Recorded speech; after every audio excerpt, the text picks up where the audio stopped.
Y es lo más relevante de lo que tiene que ver con toda la actividad propia del trabajo del abogado. Porque involucra muchas cosas que hacen referencia a lo que es todo aquello que es el desempeño de la profesión generalmente. En todo lo que sea el trabajo del abogado, del procurador, involucra siempre la actuación del Poder Judicial, en la mayoría de las veces. Y ustedes saben que por el artículo 1 de la Constitución y la Nación Argentina adopta para su gobierno, esto lo van a ver en otra materia, la forma representativa, republicana y federal. Son cosas que van a ver más adelante, no te escapa para acordártela, pero lo importante es lo que tiene que ver con la forma republicana de gobierno, ¿no? Ustedes ya vieron, seguramente se acuerdan cuando vieron a Bodenheimer, ¿no? Con el tipo ideal de derecho, ¿se acuerdan de eso? ¿Sí? ¿Sí? Que lo más importante de lo que era el tipo ideal de derecho era el justo medio entre la anarquía y el despotismo. Y de lo que tenía que ver, uno de los elementos que involucraba para saber cuando existía un tipo ideal de derecho era la forma republicana de gobierno. Y la forma republicana de gobierno tenía como capital más importante lo que era la división de poderes. Si ustedes se acuerdan, ya saben que entre la división de poderes tienen el poder legislativo, el poder ejecutivo y el poder judicial. Por eso les digo que es importante todo lo que tiene que ver con la actividad del juez, porque integra uno de los tres poderes. Si bien el poder legislativo, como lo está viendo con Ezequiel, aquello que genera todo el esquema de normas más importante, el poder ejecutivo es aquel que lo operativiza, lo que hace el poder judicial es el control. El poder judicial controla todo eso. Y lo controla con diversos sistemas. Es lo que ustedes ya saben, que es la ejecución del derecho positivo. Acuérdense, ustedes ya vieron el derecho positivo, sí. ¿No? ¿Qué diferencia hay entre el derecho positivo y el derecho natural?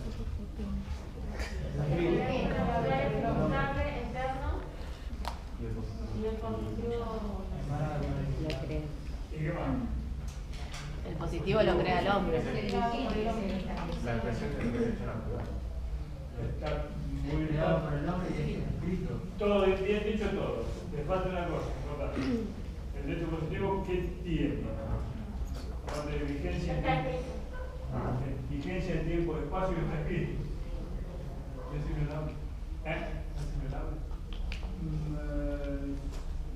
Sí, póngale, pero. Es obligatorio. ¿Y qué más? Tibio. Si es obligatorio, ¿qué pasa con la nueva? Hay una sanción. Tiene coerción, es coercitivo. O sea, te obligan que vos no lo cumplís. El control de eso lo tiene el Poder Judicial. La coercitividad. Si usted necesita ejercer un derecho, va al juez y le pregunta, ¿no? Necesito otra cosa como en romano. ¿Usted viene en romano? Sí. Lo que es el pretor, cuando le venía a ver al pretor. Necesito otra cosa. No, pero que la voy a cruzar un lado del río, esos famosos chistes que ponen, por ejemplo, que ponen el lado del otro. La coercitividad depende del Poder Judicial. Por eso es importante reconocer la figura del juez. ¿Por qué es importante reconocer la figura del juez? Para que entiendan dónde estamos en la unidad 8. ¿No?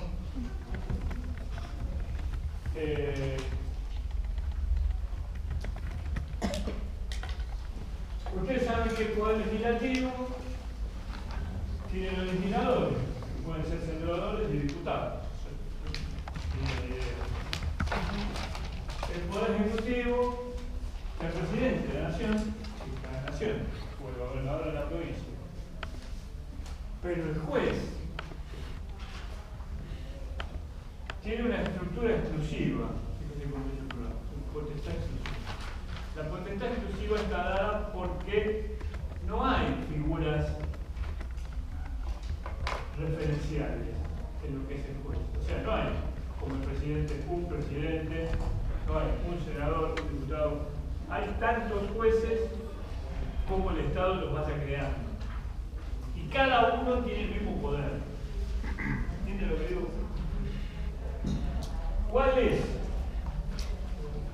esa potestad exclusiva del juez? Ese es el acto, la acción. Pero esto para las antenas es importante. ¿La jurisdicción? Muy bien, ahí está. Ahí con machete va. Con machete, está bien. La jurisdicción. La jurisdicción es una palabra compuesta. Quiere decir el derecho, el diccionario, quiere. El juez dice el derecho. La jurisdicción, vamos a hacerlo como definición. La jurisdicción es la capacidad exclusiva del juez, cuando digo juez digo de cada juez, para decir el derecho. Exclusiva. Cada juez para decir el derecho. Después de resolver un pleito. Vamos a hacerlo así bien genérico, porque de ahí sale otra cosa. La jurisdicción es como hacían antes en la Edad Media, ejemplo, vulgar. Cuando el rey agarraba al caballero y le hacía con la espada del caballero. Es una investidura. Es una condición, una calidad. Es una atribución. La jurisdicción es el poder que el Estado le da a esa persona para decir el derecho.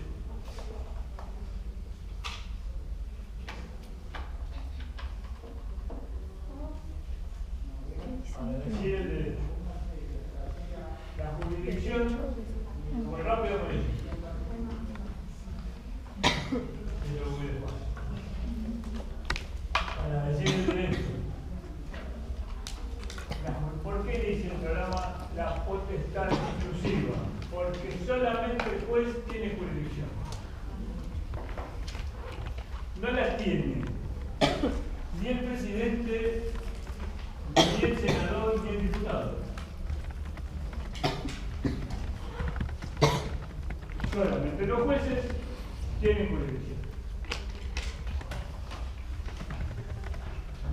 Y es esa investidura.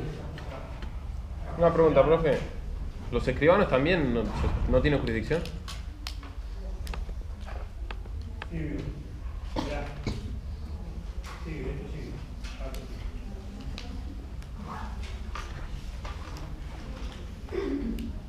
La jurisdicción, como investidura, para que entienda, que es algo que le viene del cielo, póngale, pero en vez de que le venga del cielo, el Estado se lo da. Tiene una herramienta. La herramienta para ejercer la jurisdicción se llama competencia.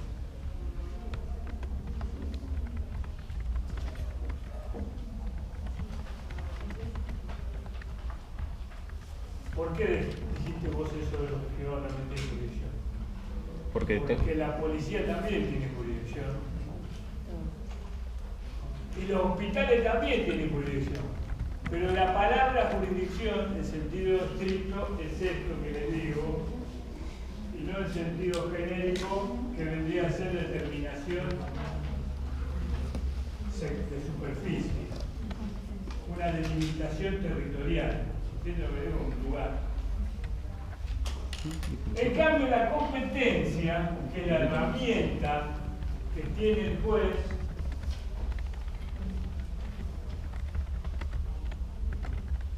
para poder ejercer la jurisdicción, solamente puede ejercer la jurisdicción con la competencia.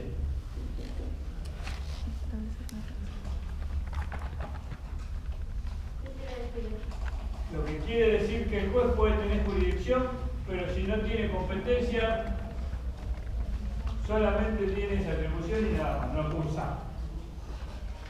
Lo que hace la competencia es operativizar la jurisdicción.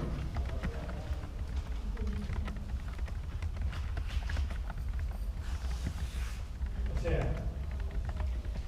la jurisdicción sirve con competencia. Si no, yo juez estar en tu casa y no puedo hacer nada. Como hay un montón de jueces. La relación de familia tiene que tener competencia en eso. Sí, pero más adelante. Entonces, la competencia es el límite de la jurisdicción. ¿Ustedes ya vieron posición jurídica? ¿Sí? ¿Vieron posición jurídica? Sí. Sí. Sí. Rápidamente. ¿Y entendieron? Ay, no sé qué. Pero sí me van a entender, por ejemplo, cuando lo que es la idea de forma y forma y materia.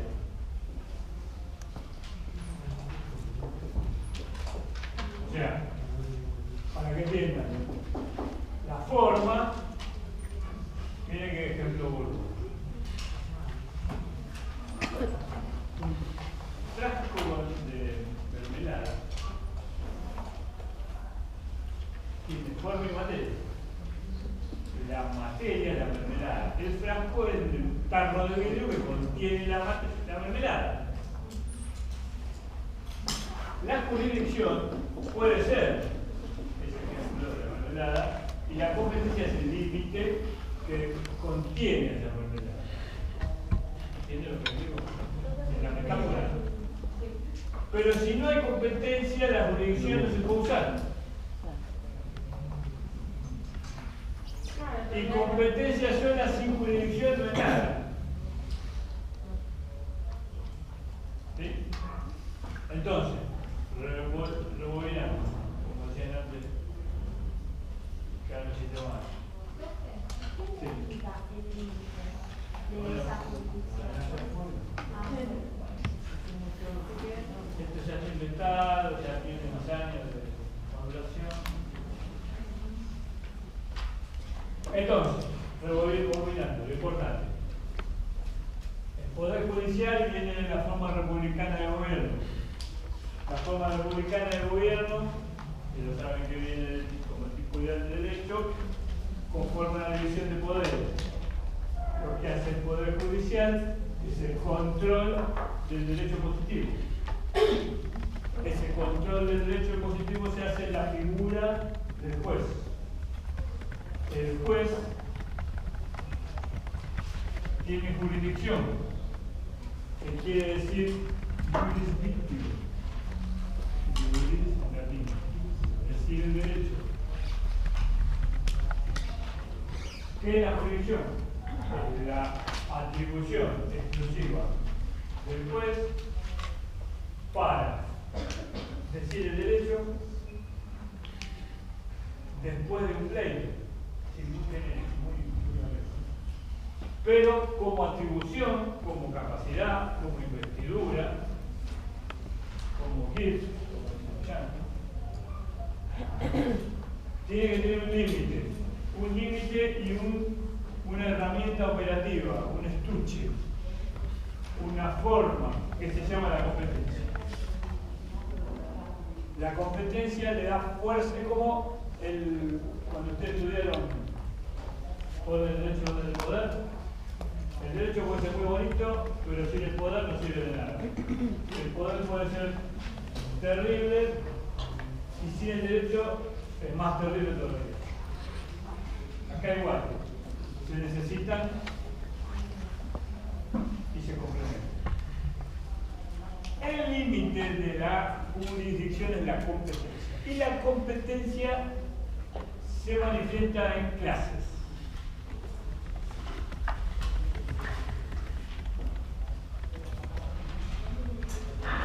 Formas, tipos.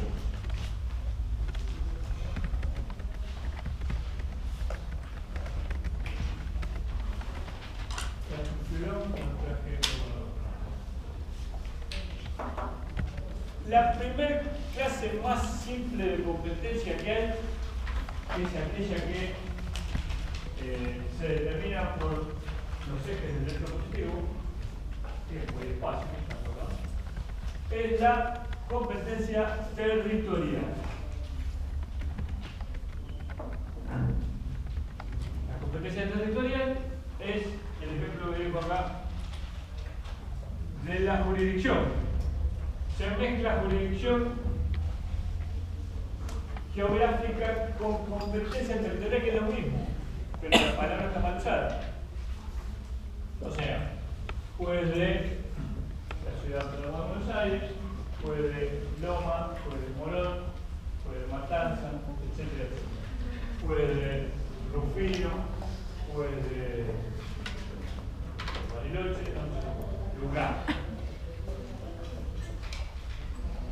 Una cosa que me olvidé, ahí levanto la mano. No. Una cosa que me olvidé, la fuerza de la jurisdicción solamente se canaliza con la competencia. Si no, es un poder difuso. Y no está concentrado. Necesita la competencia para que el poder se canalice.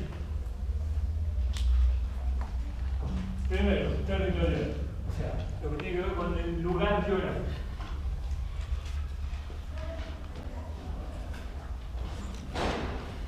Las competencias, como clase, que vamos a seguir enumerándolas, se pueden mezclar. Un juez puede ser competente con varias de esas clases. Por eso tenemos otra importante, que es la competencia por materia. O sea, ¿de qué? Acá sería ¿dónde? Acá sería ¿de qué?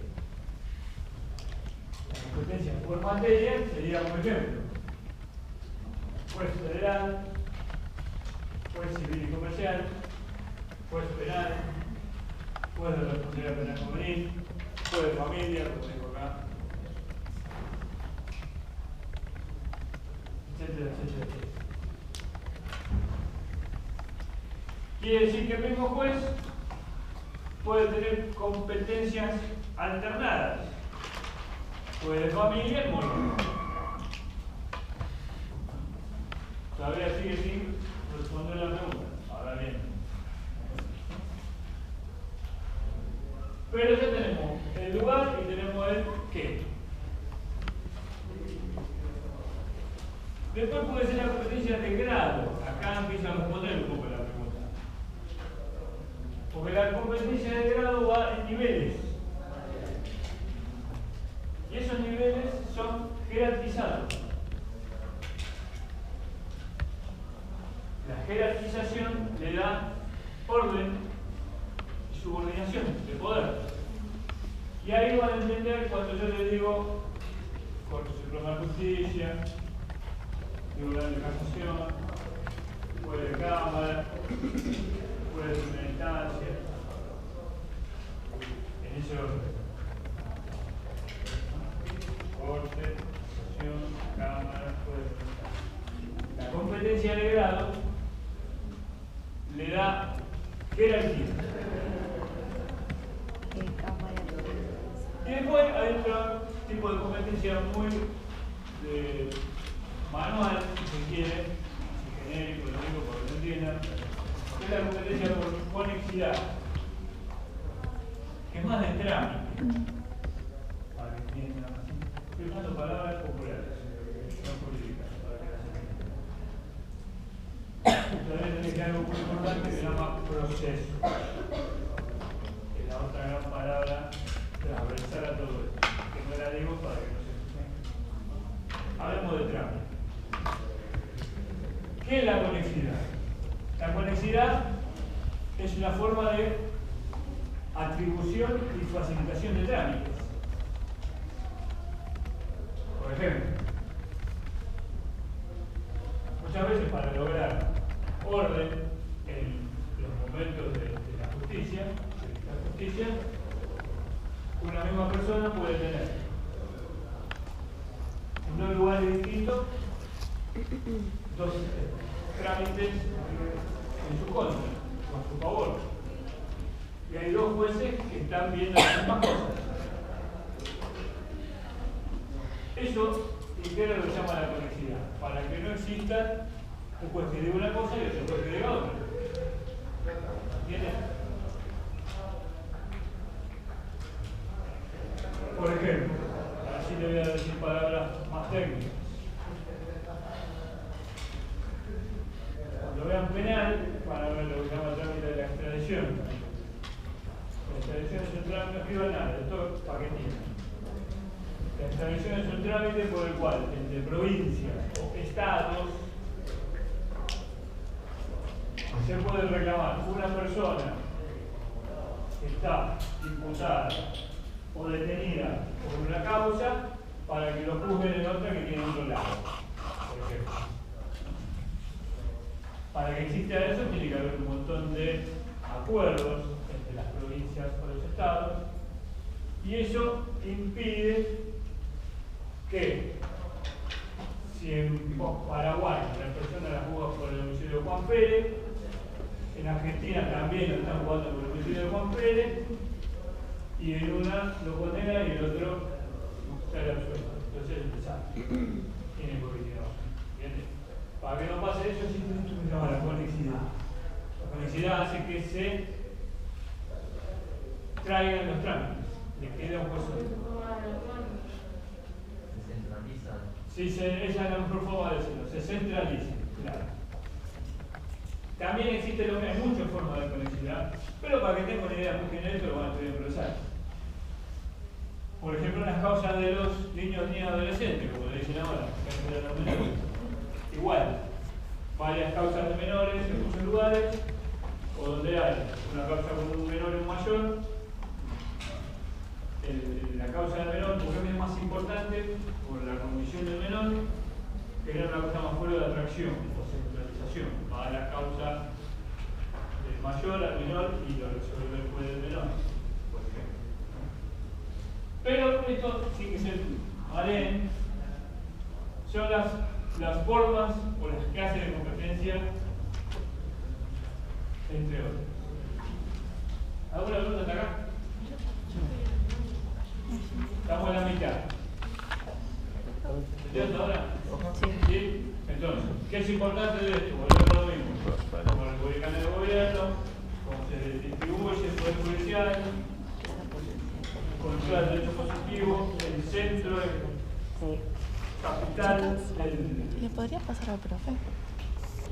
el poder judicial es el juez. Una persona que es juez. El juez tiene jurisdicción. La jurisdicción es la capacidad de decir el derecho. Y dice el derecho después de un pleito determinado. Ahora vamos a ver. Pero esa jurisdicción, que es una potestad esencial genérica, solamente sirve con la competencia, que tiene clases, y la competencia limita a la jurisdicción.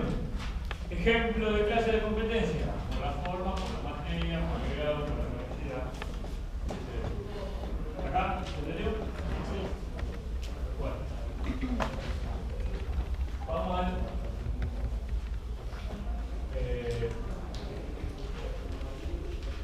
¿Por qué? Lo vamos a ver cómo. ¿Por qué el juez es juez? El juez es juez porque lo elige el Estado. Lo elige el Estado después de un procedimiento.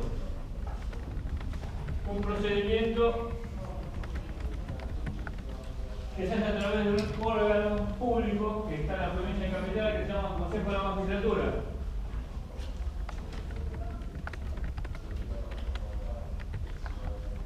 El Consejo de la Magistratura, la Magistratura del Público Provincial, es un órgano colegiado que está formado por jueces, abogados y políticos. Y es muy político.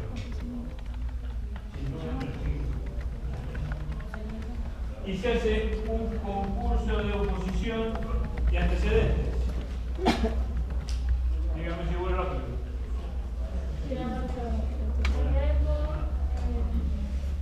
¿Cómo está formada la magistratura entonces? Por jueces, abogados y políticos. Muy fácil. El aspirante a juez se presenta en el Consejo de la Magistratura y hace un concurso de oposición antecedente. Antecedente, yo lo he dicho, que trabaja, etc. Oposición, un montón de entrevistas, exámenes que le hacen. Exámenes de oral, exámenes de cabeza, exámenes médicos, exámenes públicos, controles, gente que dice este no porque tiene una causa por género, porque delincuentes, porque etcétera, etcétera. Se hace una terna, el Consejo de la Magistratura va 3 candidatos que van al Poder Ejecutivo y del Poder Ejecutivo eligen uno, y ese es el juez. Así muy por arriba, un trámite que dura 5 años. ¿Qué más con la política en el medio de la vuelta?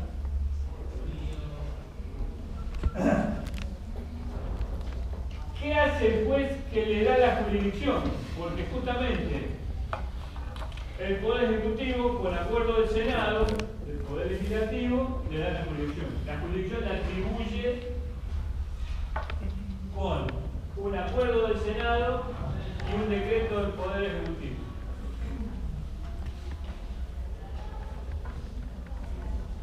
¿Lo voy a repetir, por favor? Sí, te doy la mano. ¿Los candidatos eligen a uno? Sí. Lo manda al Poder Ejecutivo. El Poder Ejecutivo le pregunta al Senado si está de acuerdo. Están todos de acuerdo, lo nombran juez. Sacan un acuerdo, se llama acuerdo. Acuerdo de que el Senado votan todos y estoy de acuerdo que lo voten a fulano. ¿Qué es eso que por ahí ven en las noticias y ven que dice que están en los pliegos de los jueces federales, sale más en Capital, que acá en la provincia también está para que lo voten y qué sé yo? Bueno, eso. Hasta acá es el por qué, ¿no? Ahora vamos al cómo. Una vez que el juez es juez y tiene la jurisdicción, hace lo más importante, que se traduce en el acto jurisdiccional puro del juez, que se llama ¿cómo? A ver si alguno sabe.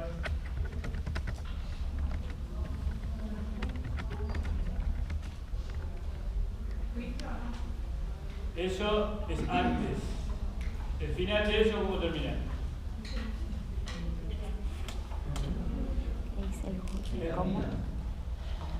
Dictamina el verbo de lograr qué. ¿Quién dijo? ¿Quién dijo? La sentencia. Entonces, ahora sí, escuchen y despacito. Y escriban. jurisdicción se ejerce despacito, a través de la sentencia.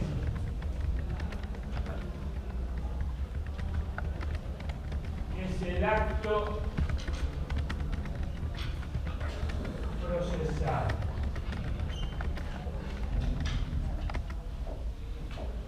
Escrito, firmado y fundado por el juez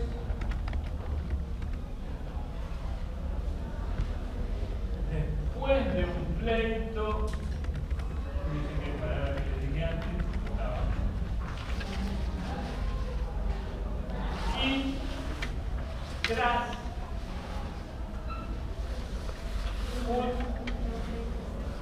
debido proceso. Ahí entramos en otro multiverso.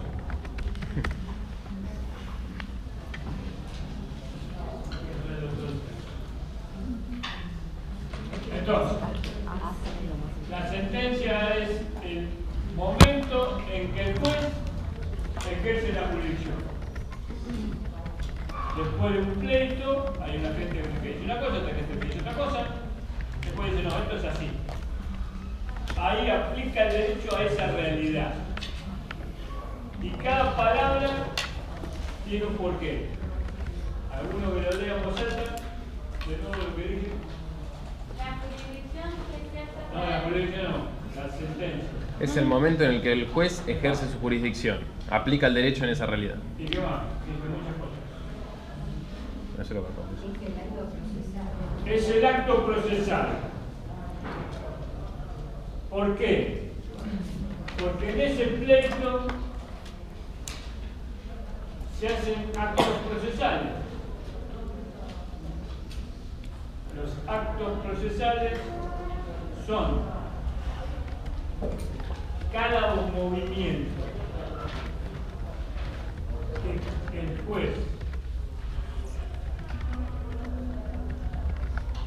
o las partes son los que se pelean.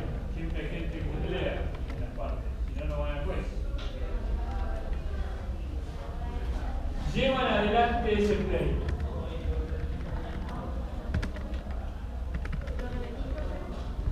Pero después, ¿qué más dije?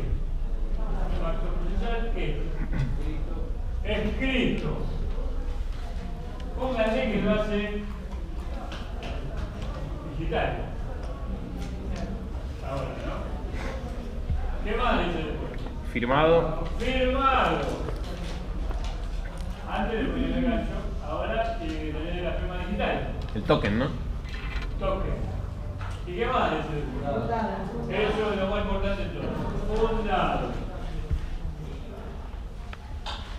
¿Qué quiere decir fundado? Tiene que fundamentar. Muy fácilmente dicho, sí, pero vamos a complicarlo un poco más. Fundado quiere decir que tiene que argumentar ordenadamente su decisión. Una sentencia es un acto de voluntad que decide. Teniendo en cuenta el derecho y otra cosa que no hablamos, que también es otro multiverso, que se llama prueba. Tiene que argumentar ordenadamente su decisión, teniendo en cuenta el derecho Y las pruebas.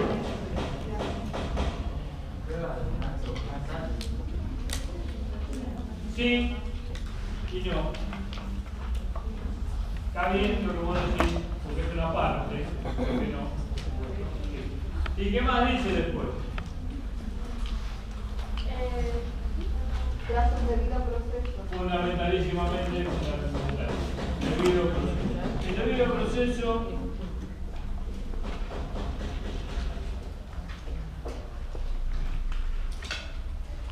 es el reglamento del partido de política.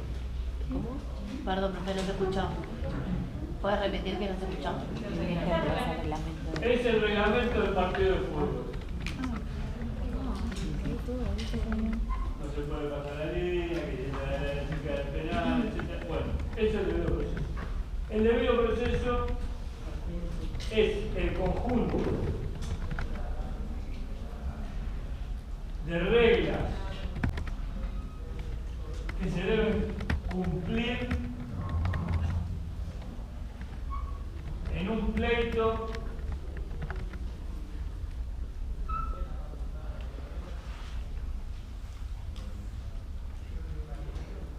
hasta la sentencia.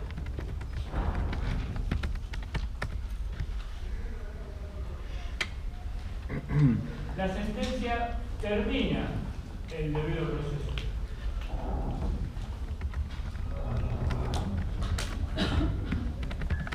El debido proceso es una regla del juego del TIC. Y en el caso de las apelaciones, ¿qué es? Esa es una parte del debido proceso. Porque lo que dice el juez no es absoluto. Hay una regla del debido proceso que se llama doble instancia. Está en primer lugar. La doble instancia es: no me gusta lo que vos dijiste, voy a ver a tu superior de grado. Y apelo, por ejemplo.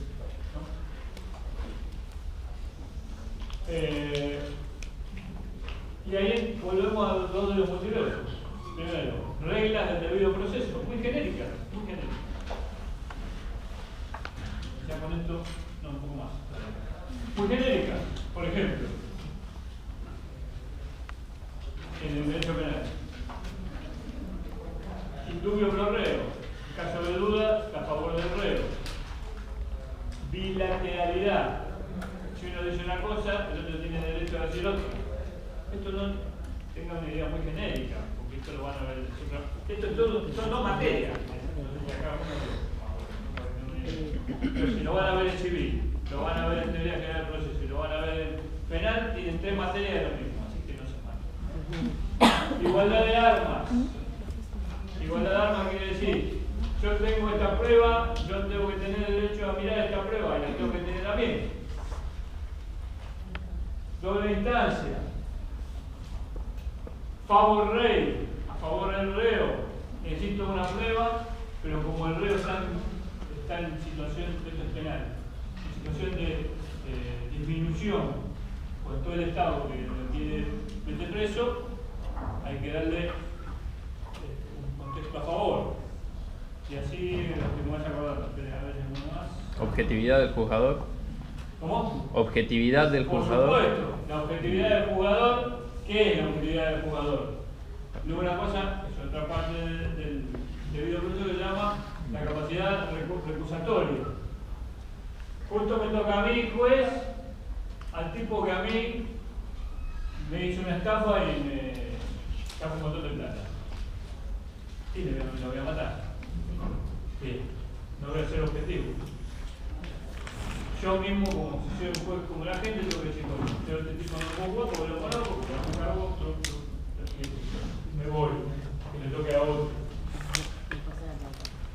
El juez natural. También está igual la excusación por parte de las Eso es partes. el mismo. Vamos a ver, la excusación es cuando ve que yo lo hago, pero cuando otro viene y me dice usted no tiene que estar ahí, ahí se llama excusación. Cuando yo lo hago, perdón, yo me excuso, se llama recusación. Yo lo viene y me dice, volviendo. Vale, falta sobre una cosa. Entonces, ¿cómo dejamos en lo que era grado, complejidad, qué sé yo? Empecemos acá. La sentencia. Repetimos algunos números otra vez. Si me hace favor. Es el acto procesal. Es el acto procesal. El acto procesal, cada momento es un acto procesal. Un traslado, es decir, por la servita a la otra parte a ver qué diga. Libro un embargo a un banco para que no le pueda tocar los fondos de fulano de tal, de la otra parte. Voy a hacer un allanamiento a la casa porque necesito otra cosa. Pido que lo detengan a hay niveles de actos procesales. Pero el más importante de toda la sentencia, porque lo que hace la sentencia es terminar el proceso. Termina con el pleito. Pero el pleito se tiene que terminar teniendo en cuenta todas las reglas del debido proceso. ¿Qué es lo más importante de la sentencia? ¿Eh? ¿Qué es lo más importante de la sentencia? Lo más importante de la sentencia es dictar el acto de jurisdicción, poniendo fin al debido proceso y cerrando el pleito.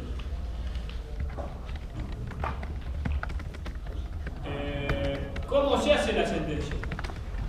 Por eso el tribunal juzgado. Se me queda 3 caramelitos. Hay 3 partes la sentencia. Tiene una parte que dice autos y vistos.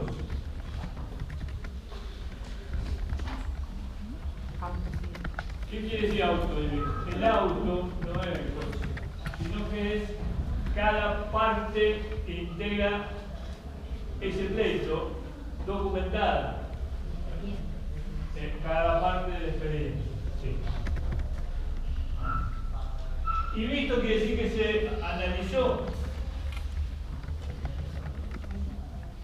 Y considerando, ¿qué quiere decir considerando? Que yo lo pienso cada uno de estos autos y vistos. Lo analizo. Ahí resuelvo y digo, pero tiene razón, pero no, condeno a fulano. Esto se llama acto fundado. Esa es la forma del auto fundado. ¿Por qué tiene que ser fundado? Porque si no, no tiene validez jurídica. Y ahí aparece otro multiverso más que se llama la nulidad.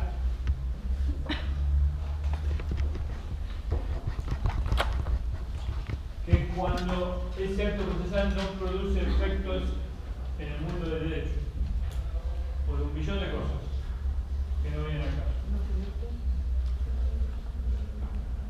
¿No produce qué, profe?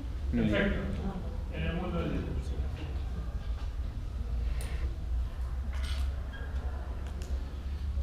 ¿Se entendió? ¿Alguna pregunta de esto? ¿Me faltó algo que algunos profesores le dije? Me falta un tema más de decir. Sí. ¿La? Más arriba. Unidad no es parte de la sentencia. No es una parte de la sentencia. No te escuché. La nulidad.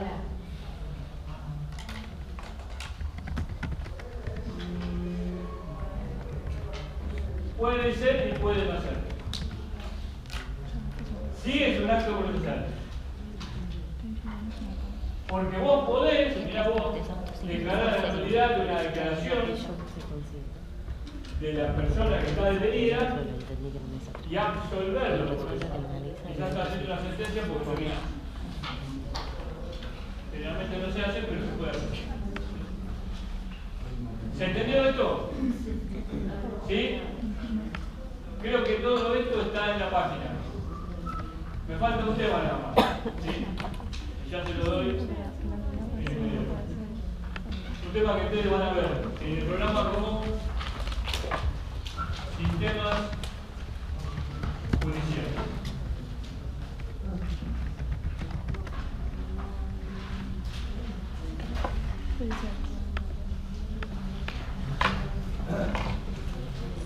No dijimos nada de prueba. Le agrego 2 palabras de prueba. Esto vendría a ser el proceso. Viene alguien y cuenta algo que sabe. Eso le llama testigo. Prueba testimonial. Una de las partes dice, sí fui yo. Eso se llama confesión. Viene otro y dice, este es un fibrón, en base de alcohol, tiene punta de orgánica, ¿cómo? Sería más racional. No entendí, ¿qué cosa? ¿Preguntar? No te escucho. Siempre así. ¿Qué cosa? Exacto. Es dos. Sí. Sí, pero no me dejaron decir qué es todavía. Entonces, un tipo que conoce qué es esto. Volquémoslo a cómo funciona un coche. Eso se llama pericia. La pericia es el testigo de las cosas. Porque sabe de las cosas. No porque sabe de lo que vio, sintió o oyó, que es lo que hace el testigo común. Porque el perito es testigo, pero de las cosas que sabe. O sea, de los objetos. Técnico, claro. Me mandan un mail de un lado. Ese es un informe. Y bueno, toda la tecnología que hay ahora, videovigilancia, sistemas biométricos, escuchas telefónicas, lectura de WhatsApp, etcétera, etcétera. Todas las cosas son pruebas tecnológicas. Todo eso forma lo que vendría a ser los autos y considerandos. Bueno, volvemos a esto, ya estamos. ¿Qué son los sistemas judiciales? Ya con eso terminamos. Los sistemas judiciales son los sistemas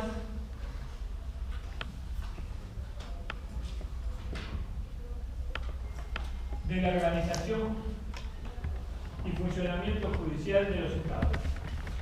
¿De la organización? Sí. ¿La organización? Y el funcionamiento. De los estados. Organización y qué?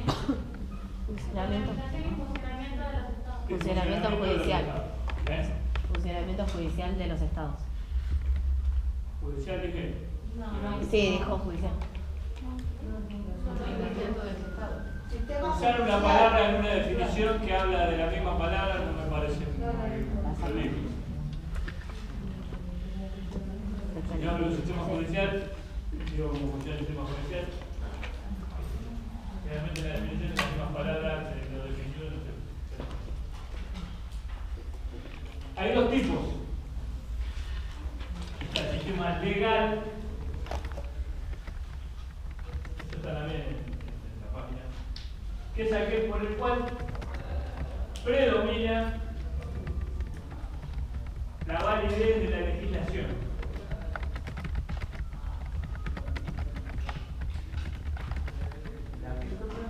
La validez de la legislación.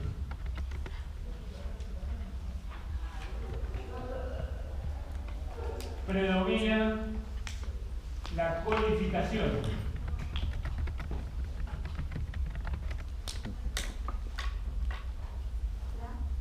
Codificación. Y tiene su antecedente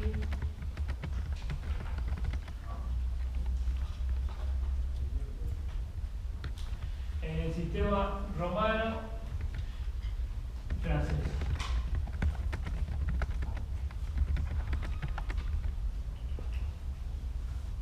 ¿Quiénes son? Por ejemplo, ¿quién? Nosotros tenemos un sistema legal. Tenemos un sistema legal. Tenemos código penal, código civil, código procesal. La ley vale mucho. La mayoría de los países europeos, de Raigambre, Romana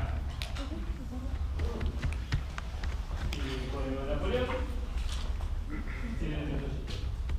Pero la mayoría de los países anglosajones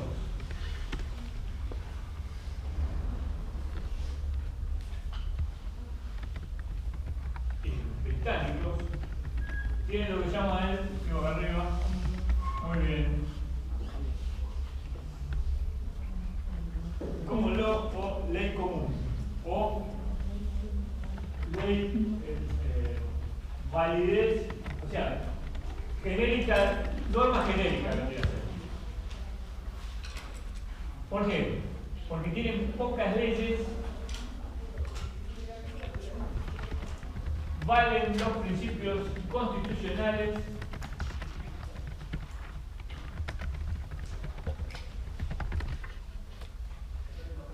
predomina la sentencia de los jueces,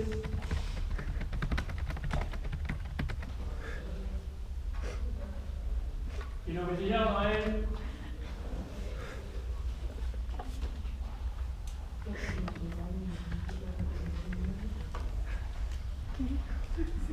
leading case o precedente judicial.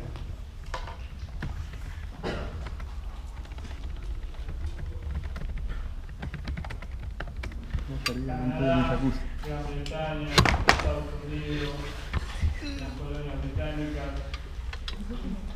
tienen sistema de common law. No quiere decir que no tengan leyes, pero a veces entre la ley y el fallo del juez vale más el fallo del juez.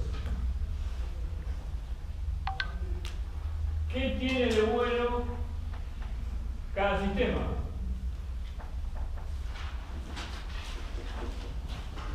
El sistema legal y de malo. El sistema legal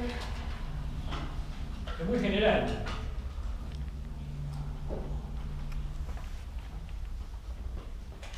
Mientras que el common law es muy específico. Toma casos que son puntuales.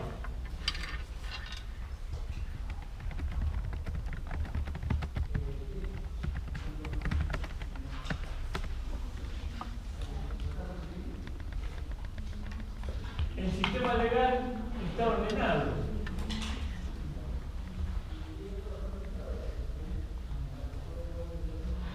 Porque las cosas se encuentran en los mismos lados.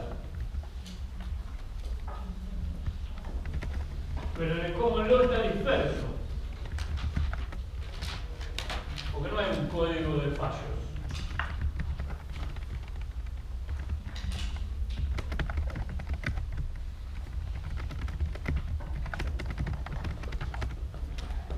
¿Entendió? ¿Hasta acá? ¿Alguna pregunta? Clarito. Bueno, claro. Recreo, nos vemos cuando Dios quiera. Pregunta, profe, ¿cuándo es el segundo parcial? Me parece que no es dentro de 15 días, porque yo sé que la semana que viene es ¿qué pasa? Parece que sí. Pero parece que ya no tiempo. Pero falta. No, igual no se Jaja, nice. Pero ya ven que ¿cuál es? La ciencia política. ¿Cómo? Yo creo, una cosa a ver si ya terminamos. Creo que con los temas llegamos bien, por ahí se ve un poco la semana que viene. Sé que falta un poco de derecho conocido, pero va a dar el Pinti. No, es un pelito que tengo. No sea un problema con los temas más brutales son los que nosotros elegimos. Y en perspectiva así, con información parcial, yo creo que la semana que viene es... Sí, la última clase. ¿Eh? La última clase, sí. No, yo no tengo ningún problema, pero nunca tomaba que nunca. Sí, sí, sí. Yo tengo que ir a otra clase, había hecho. No tengo problema. Total, me voy a poner acá. Está tranquilo. Bueno, chicos, buenos días. ¿Cómo les va? Bien.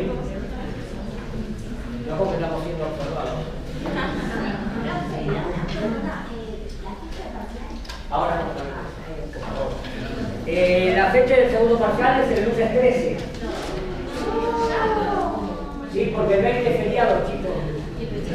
El 27 es el integrador y creo que el 3, 4, no me acuerdo que el está el 1 de julio, que también es el último lunes que tendríamos por cronograma, sería el final y entrega de notas.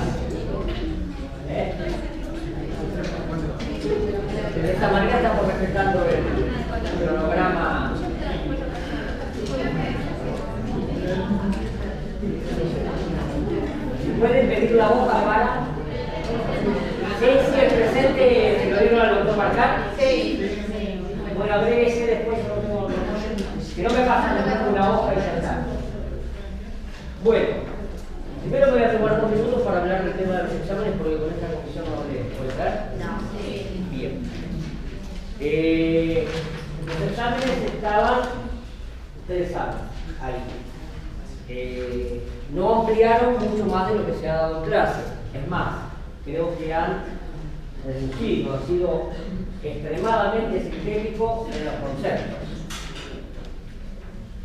Hemos tratado, por una cuestión de que entendemos que para muchos es un primer examen, después de mucho tiempo, el estrés típico de venir a rendir, a facultad, lunes a la mañana, bueno, de que muchos hayan llegado a promocionar con 6, pero estaban ahí. Pero quisimos darle ese plus a aquellos que tienen 6, pero en el segundo examen van a tener que ser un poco más sólidos en las respuestas para mantener la promoción. Ustedes saben que a partir de 4 ya es aprobado, pero también yo sé, igual que ustedes, que lo que buscan prácticamente es la promoción, lo que evita ir al integrador y posteriormente, en el peor de los casos, al final. No promocionar no es un castigo, porque tienen 2 posibilidades más. Tienen integrador y tienen final. El 13 va a ser el segundo parcial y se va a respetar el mismo organigrama de pares e impares que el primer parcial. Cada uno sabe a quién le toca en el primer horario, cada uno sabe a quién le toca en el segundo horario. El 20 es feriado, por ende el lunes 27 va a ser para aquellos que no alcanzaron a promocionar el examen integrador. El examen integrador entra todo lo que se dio y se aprueba con una nota de 6. ¿Es claro? El examen integrador, si a uno le fue bien o promocionó uno y no promocionó el otro, entra todo igual. No es que solamente rindo la parte que no alcancé. ¿Sí? ¿Estamos de acuerdo? Bien. Y el examen final, que va a ser el primer lunes de julio, y no tengo exactamente la fecha, 4, se aprueba con 4. El 4 es igual al 6. No especulen lo que tienen, 3, 4, le saco un 4 en el primer parcial, un 4 en el segundo, un 4 en el integrador. Bueno, si seguimos en ese nivel, es muy factible que tenga un 2 en el final. Es para que vean más o menos la forma de evaluación. Así que las notas las van a dar enseguida. las notas van a estar en la semana. Nosotros, por reglamento, tenemos la obligación de notificarle la nota a los alumnos 7 días antes del otro examen. Así que antes del 20 van a tener la nota. Sí. Es escrito, ¿no? Segundo parcial. El segundo parcial va a ser escrito. El integrador y el final depende de la cantidad de alumnos, y ahí evaluaremos si va a ser en forma oral. El final seguro que va a ser oral, porque se va a tomar ese día, le vamos a dar la nota final, porque enseguida de ahí tenemos que volcarla al acta en esa semana porque cierra el cuatrimestre. Hay que hacer el acta, que no es lo mismo dar una nota que volcar las notas de la totalidad de los alumnos, presentes y ausentes. Y los promedios, ¿no? Porque si uno saca 7 y 4... Y nosotros tenemos que venir todos, por más de que no rindamos final, tenemos que venir. No, les explico.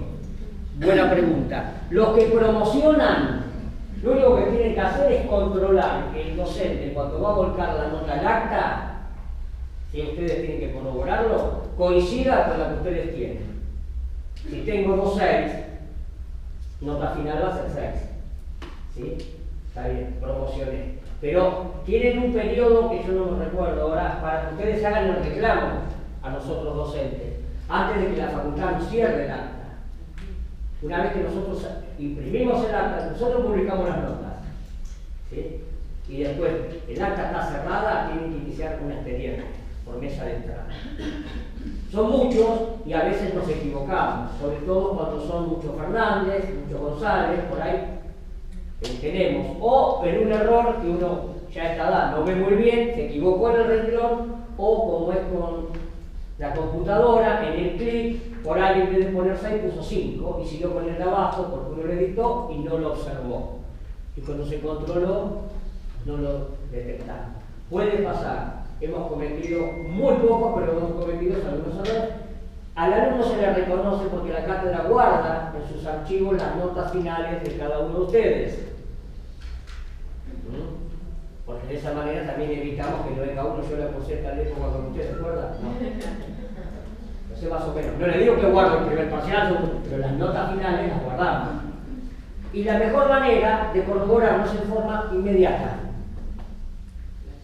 Porque si ustedes me ven en el año que viene a reclamar, recuerda que yo el primer cuatrimestre del año pasado, ¿por qué no me hizo el reclamo antes? Puede ser que haya sido. Entonces, ahí voy a poder verificar y no sé si voy a tener todo. ¿Entienden? Pero eso es a través de expediente con un dictamen correcto. Bueno, ¿más preguntas? No. ¿Con cuánto se aprueba el ¿Quién habló? ¿Qué nota sacó usted del primero? ¿Un 4? Usted necesita un 8. ¿Sí? Ahora, ¿por qué no me pregunte qué pasa si me saco un 7? Bueno, nosotros evaluaremos a nivel de concepto y todo lo demás si nivelamos hacia arriba o si nivelamos hacia abajo. Pero lo van a saber, ustedes van a saber el por qué. Lo mismo que yo les dije que quiere la devolución del examen, no hay ningún problema, la cátedra hace las devoluciones. Yo en líneas generales lo que les digo es que, chicos, sinceramente, los exámenes estuvieron ahí. No les digo que no han respondido, pero muy conceptualmente, y se ha notado que, no sé por qué razón, no han ido a bibliografía o no han retenido lo que dicen los libros, se quedaron con los apuntes de clase. Es decir, que volvemos a una realidad que les pinté yo el primer día, que les dije, primero estudian por los apuntes y me queda tiempo voy al libro y voy mucho más a los tratados. Y de la misma manera, fíjense que como les dije, dentro de poco vamos a estar diciendo, uy, ya viene el segundo parcial, que es lo que les pasó hoy a ustedes. Como han transitado todo el tiempo. ¿Alguien tiene una pastilla acá para la alumna? ¿No quiere? No quiere pastilla, perdón. Bueno, vamos a hablar de un tema que es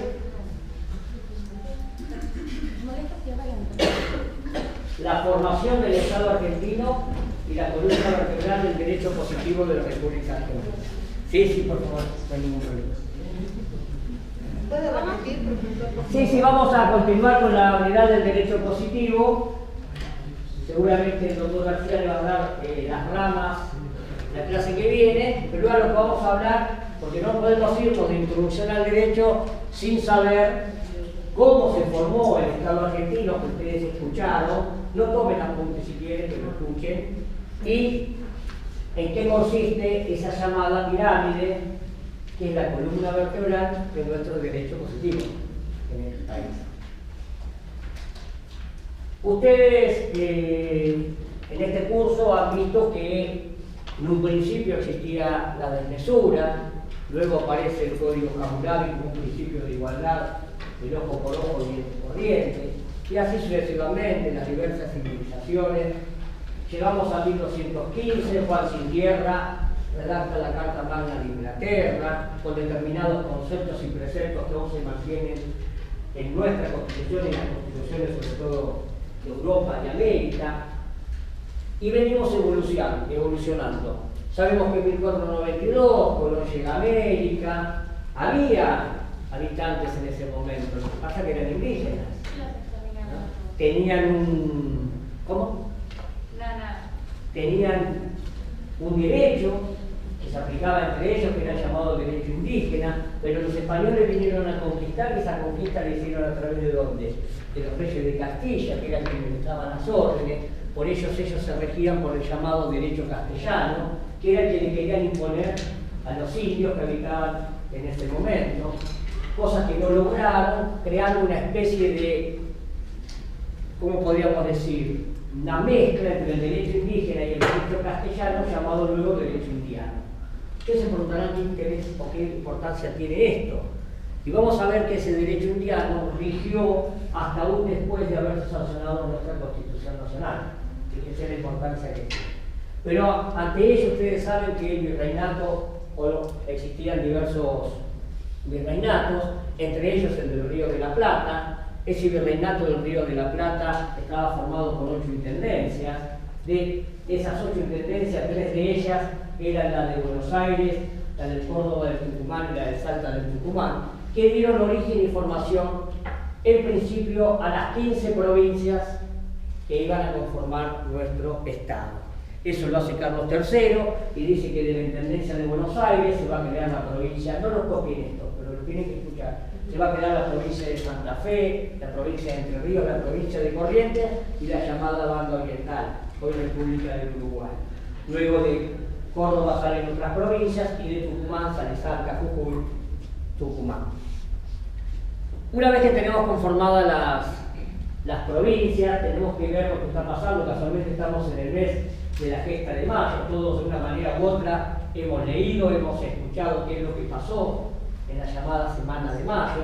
Tenemos que también graficarnos y ponernos en la cabeza qué estaba pasando en España, Francia, Napoleón, Fernando VII, cómo venían dándose. Entonces se decide, lo que todos ya sabemos, esto que sucedió en la Semana de Mayo, pero previo a ello, ¿qué pasó? Previo a ello, en el año 1806, ¿qué ocurrió en Buenos Aires? Y a raíz de qué? Fíjense, muy bien, fíjense ustedes. Francia, por un lado, Napoleón, quería conquistar territorios, e Inglaterra, por otro lado, salió en conquista de mares y de ríos. Es así que llegan a Buenos Aires en la primera invasión inglesa. Pregunta a mis alumnos, ¿lograron ingresar los ingleses a Buenos Aires en 1806? Sí, pero los expulsamos. Muy bien, sí. En 1806, por eso la primera invasión inglesa se llama la recuperación. Tomaron el fuerte de Buenos Aires, lo que hoy es la Casa de Gobierno, estuvieron casi 45 días, fueron agasajados por las clases altas de nuestro país, los ingleses, y empieza a tomar nombre la figura de Liniers, quien forma un ejército, logra expulsarlos. Sin embargo, a raíz de esa expulsión, al año siguiente vuelven, y es ahí donde nosotros tenemos graficado esas páginas de los libros donde están las personas en el balcón arrojándole agua y aceite, no, porque todos la vimos en algún manual mientras estudiábamos, entonces donde nosotros graficamos y tenemos retenida esa imagen que se llama la defensa. En la segunda invasión inglesa no llegaron a ingresar, fueron expulsados directamente.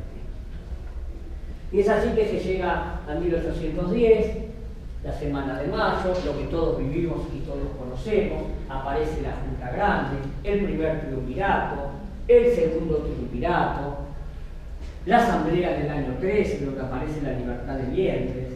Acá hay que tener en claro que la libertad de vientres era la que decía que los hijos de esclavos iban a ser libres. Recién la esclavitud queda abolida definitivamente con la sanción de la Constitución en el artículo 15, cuando dice que no hay más esclavos. El que era esclavo en la Asamblea del año 13 seguía siendo esclavo, pero los hijos no. Esto es para tener presente. Vamos a 1815, muy importante, hasta que llegamos a 1816, el 9 de julio, lo que se hace es declarar la independencia. Las mismas personas que prácticamente estuvieron presentes, y en Tucumán, ténganlo, esa imagen que no se hizo en Buenos Aires, sino que fue para darle más protagonismo al federalismo, se hizo en Tucumán, se declaró la independencia. Y 3 años después se sanciona la primera constitución que tiene nuestro país, que es en el año 1819. En 1819 se sanciona una constitución que nunca entró en vigencia por una férrea oposición que realizaron cada una de las provincias. Las provincias se opusieron a la entrada en vigencia de esa constitución de neto corte centralista, en donde quien iba a ejercer los cargos del Poder Ejecutivo tenía amplias facultades y había que pertenecer a clases determinadas para poder acceder a algún cargo público. Fue rechazada por todas las provincias, no entró en vigencia y luego se produce una batalla en febrero de 1820. ¿Quién sabe cuál es? La de los unitarios y los federales. ¿Qué batalla es? Es más, voy a decir la primera batalla, porque después hay otra en ese mismo lugar. La batalla de Cepeda. Esa batalla donde aparecen los caudillos López y Ramírez, por Santa Fe y Corrientes, obviamente contra Buenos Aires, da lugar a un tratado o pacto que ustedes van a escuchar nombrar y que más adelante en alguna otra materia que van a poder estudiar, que es el tratado o pacto de Pilar. Algunos dicen, o una gran parte de la doctrina entiende, que a raíz de ese pacto nace la provincia de Buenos Aires. Y fíjense que en el año 2020, en febrero del año 2020, se hablaba del bicentenario de la creación de la provincia de Buenos Aires. En sus cabecitas hagan la imagen de que cuando yo les hablo de la provincia de Buenos Aires, les estoy haciendo mención a lo que hoy es la provincia más la ciudad autónoma de Buenos Aires. Todo. Es más, todos los edificios públicos estaban en lo que hoy es la ciudad de Buenos Aires, de la provincia de Buenos Aires. Aparece el Tratado del Cuadrilátero, lo escucharon nombrar, las guerras con el Brasil, las idas y vueltas, hasta que en el año 1826 se vuelve a sancionar una Constitución Nacional. Otra Constitución Nacional también del neto corte centralista. Y resulta ungido ¿quién? Una consulta. Ahora volvemos a... Sí. ¿Con el Tratado del Cuadrilátero no sería la Triple Alianza? Sí, sí, pero todos vamos al tema constitucional. 1826. ¿Quién resulta presidente?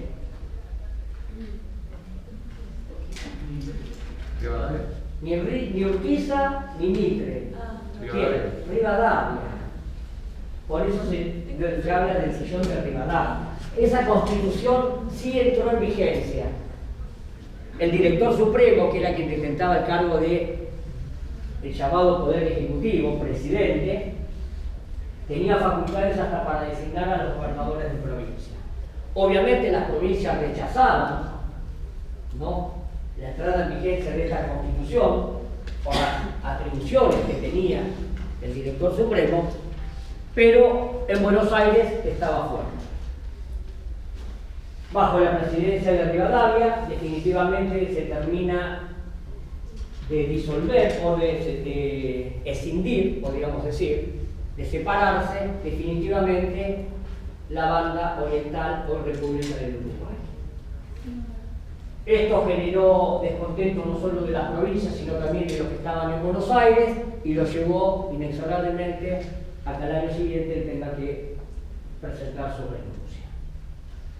Luego, el 4 de enero de 1831, se firma un pacto.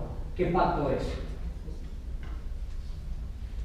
Vamos, que lo firma Buenos Aires, Santa Fe y Entre Ríos primero. Se suma Corrientes y llaman a que las demás provincias adhieran. Fue el primero de los pactos que hablaba de conformar un Estado federal, entre otras, y que si una provincia era atacada, las otras deben ir en su auxilio. El Pacto Federal de 1831.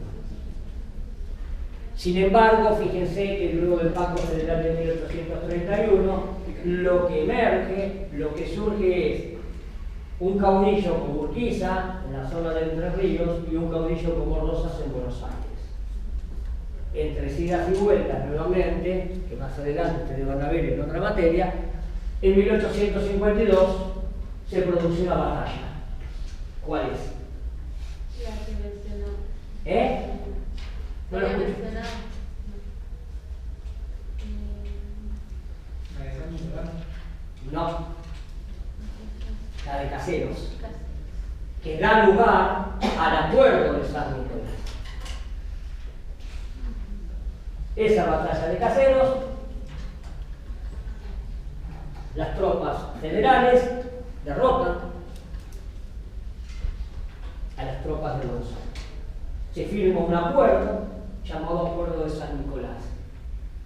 Ese acuerdo de San Nicolás asisten representantes de todas las provincias, 2 representantes por cada una de ellas. Los representantes de Buenos Aires, cuando vienen a exponer lo que se había resuelto en ese acuerdo, que era la de formar un Estado federal, Buenos Aires hace uso del llamado derecho de secesión, es decir, que se separa. ¿Por qué? Porque la legislatura, que tenía asiento en lo que hoy es la ciudad autónoma, no lo ratifica. Buenos Aires no ratifica el pacto. Las otras 13 provincias siguen adelante con lo acordado y en mayo de 1853 se pone en vigencia la Constitución Nacional, jurada por 13 provincias. En 1854, Buenos Aires sanciona su propia constitución, también considerándose un Estado soberano.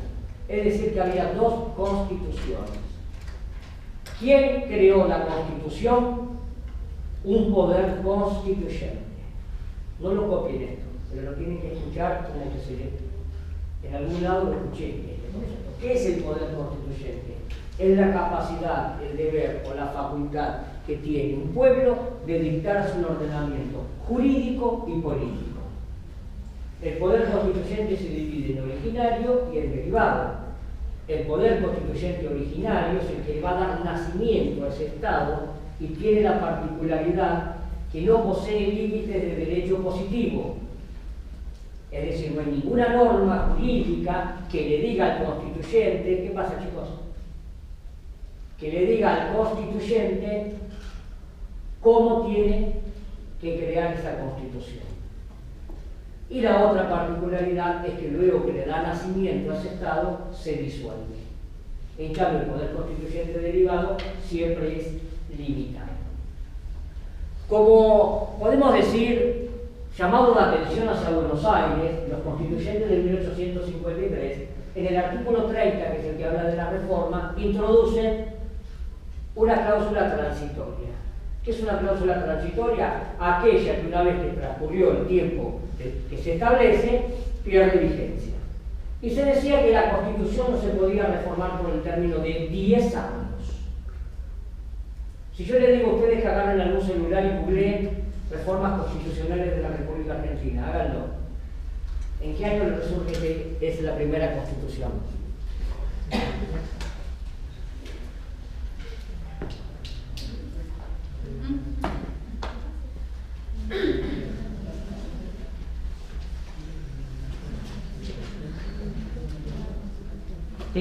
¿Qué reformas le aparecen?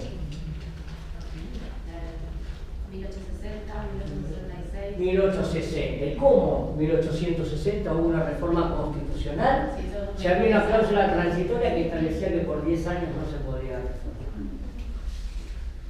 Bien. Esto es para verlo en una materia como derecho constitucional y debatirlo, ¿no? ¿Cuál fue el motivo o el origen?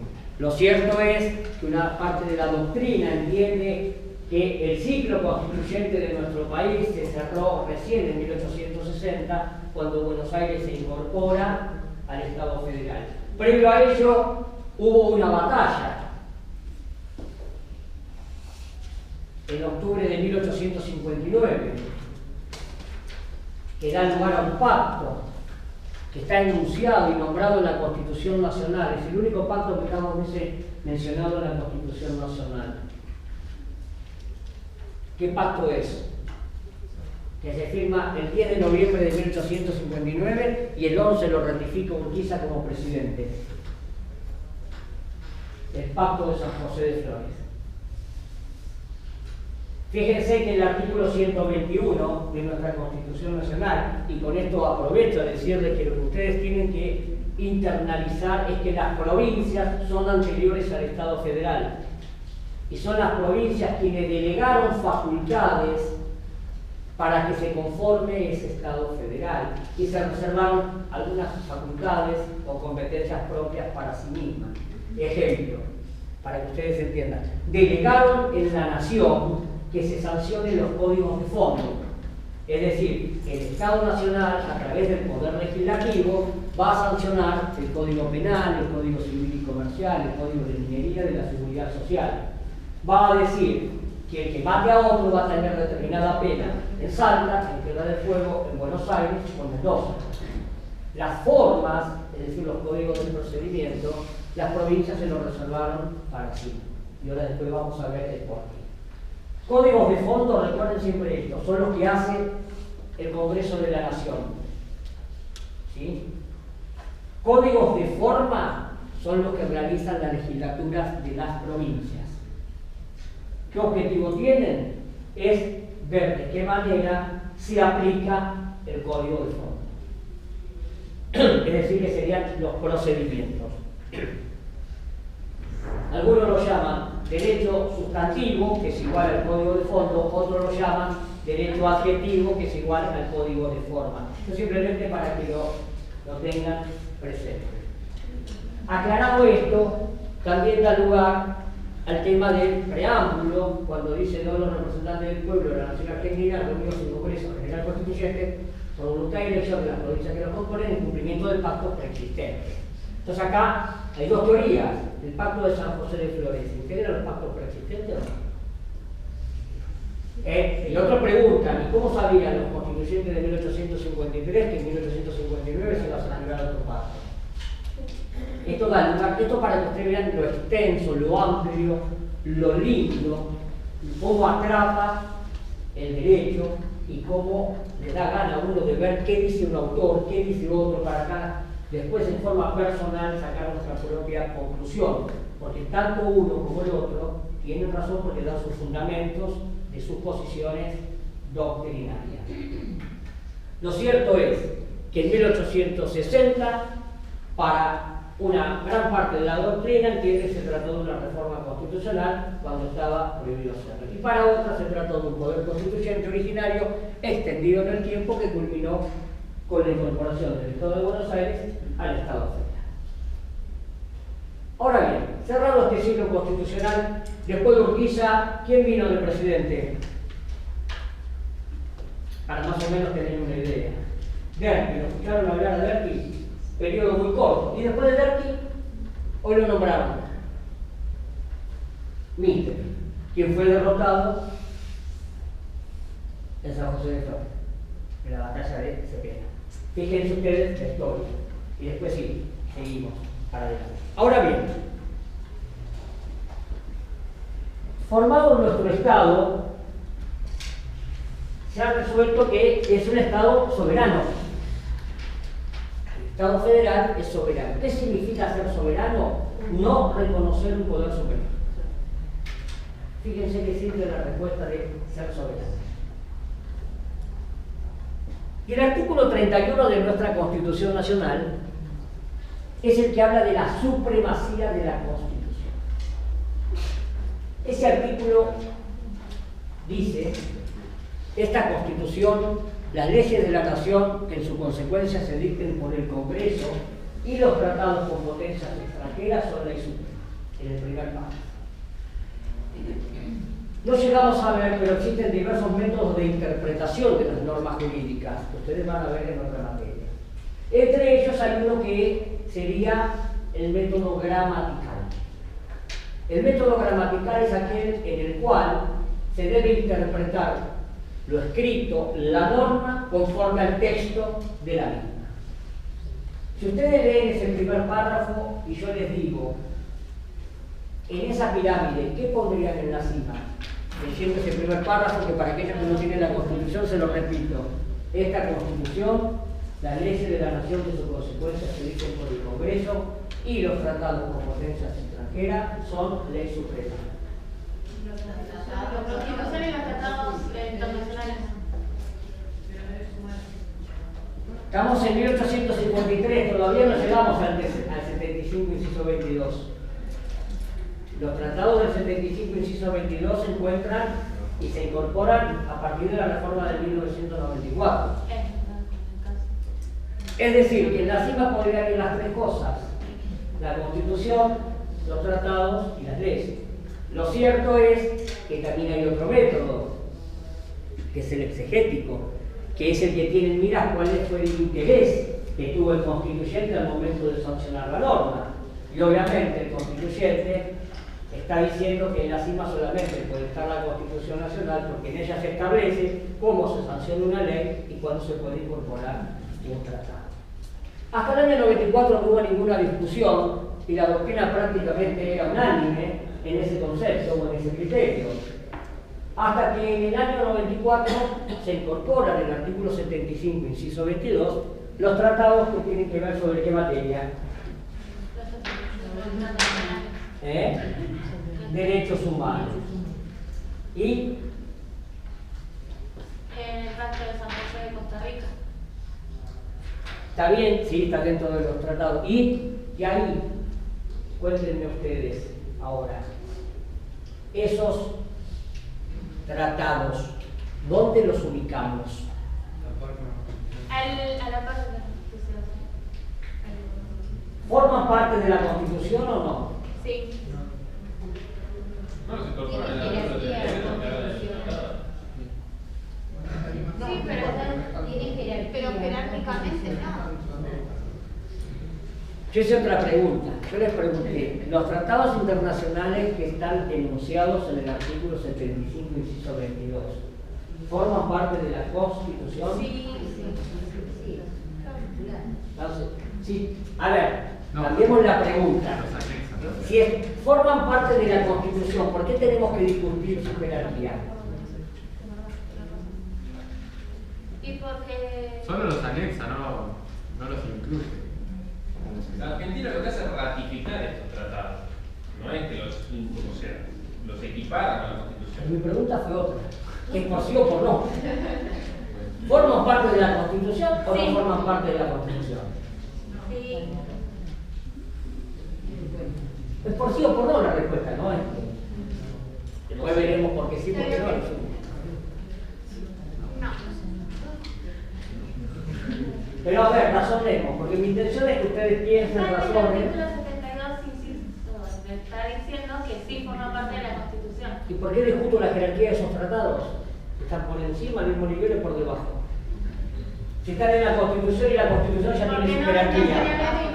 necesariamente se implementan dentro del Estado. ¿No? ¿Será que son complementarios de lo que establece la Constitución? Bien. Se los voy a dejar para que lo averigüen y lo vamos a discutir la clase que viene. Porque si yo les doy todas las respuestas, ustedes lo investigan absolutamente. Lo cierto es que lo que sí vamos a ver es qué jerarquía o qué dice la doctrina respecto de dónde se ubicarían esos tratados. Hay tres corrientes doctrinarias bien marcadas en cuanto a dónde nos debemos ubicar dentro de esa pirámide. Hay una corriente que es la que sostiene generalmente los derechos humanos, una corriente muy fuerte, que dice que esos tratados son supranacionales, es decir, que estarían por encima de lo que establece la Constitución nacional. Hay otra corriente que nos dice que esos tratados, una vez que fueron aceptados y ratificados, tienen la misma jerarquía que la Constitución nacional. Y hay otra corriente doctrinaria que dice que esos tratados se encuentran debajo de lo que establece la Constitución nacional. El fundamento de esta corriente doctrinaria está dado en que ese tratado internacional, previamente a poder llegar a formar parte del derecho positivo de la República Argentina se tuvo que contrastar y comparar con lo establecido en la Constitución. Aquellos artículos que iban en contra de lo que la Constitución establece fueron reservados, por ende rechazados y no aceptados por nuestro país. Entonces dicen estos doctrinarios, si es la Constitución Nacional quien le pone límites a la incorporación de un tratado, ese tratado nunca podría llegar a tener la misma jerarquía que esta. ¿Entendieron cuál es el razonamiento? Yo se lo vuelvo a explicar. ¿Entienden? Aparte, dan otros fundamentos más, pero lo dejamos para otras materias más adelante que ustedes van a ver. Las tres posiciones que adopten son válidas. Es más, quédense tranquilos que hasta en la cátedra hay incidencia donde podremos incorporarlos o no. Siempre con fundamento jurídico, les estoy hablando. Eso para tranquilidad de ustedes. No hay una verdad absoluta respecto de esto. Mucho menos si el derecho resulta materia opinable. Pero si nosotros vamos al 123, al 123 no, al 75, inciso 23, digo, ¿qué me dice? Que nuestro país también firma otros tratados. Y el inciso 22, ¿qué me dice? Que los otros tratados internacionales tienen jerarquía superior a las leyes. Fíjense cómo esa pirámide se va aclarando en donde tendríamos a la Constitución Nacional, los tratados de derechos humanos donde ustedes quieran ubicarlos según el criterio que tengan, por encima, al mismo nivel o por debajo, y luego los otros tratados internacionales. Y dentro del Estado Nacional, ¿qué se les ocurriría que falta agregar ahí?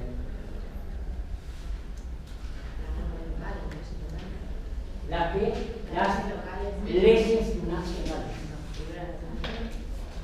Entonces fíjense que tenemos el primer bloque de esa llamada pirámide jurídica, ¿no?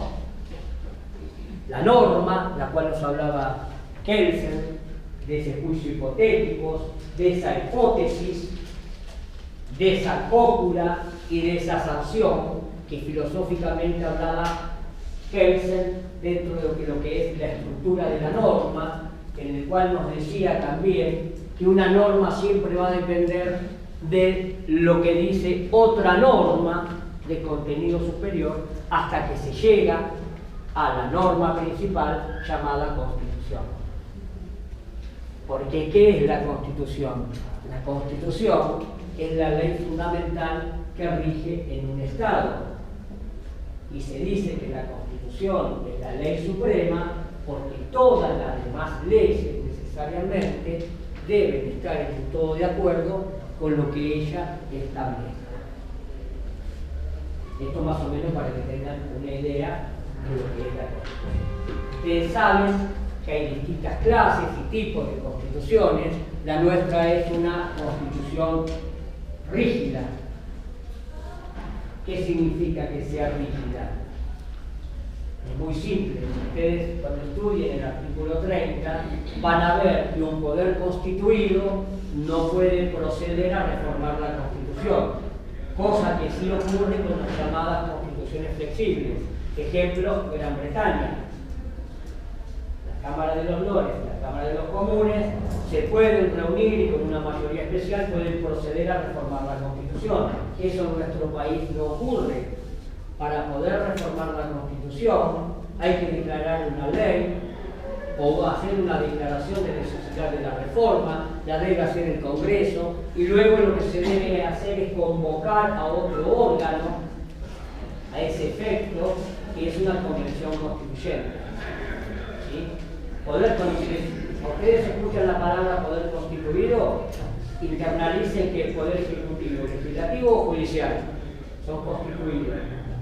El poder constituyente es un órgano ad hoc, viene a reformar o no lo que el legislador estableció en esa declaración de necesidad de la reforma y luego desaparece, se disuelve. ¿Quiénes pueden integrar eso?